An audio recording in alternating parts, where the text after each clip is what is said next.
ওয়ালাইকুম ভাই ব্রাদার, কি অবস্থা? তো হঠাৎ করে বন্ধুর সাথে দেখা, বাংলাদেশ থেকে বাংলাদেশের মালায় পড়ছে পুরো এই জায়গা।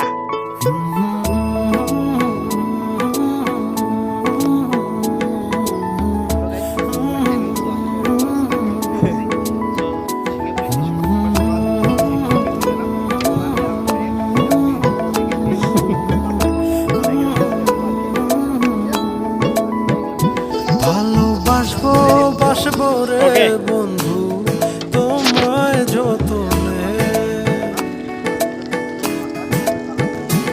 আমার মনের ঘরে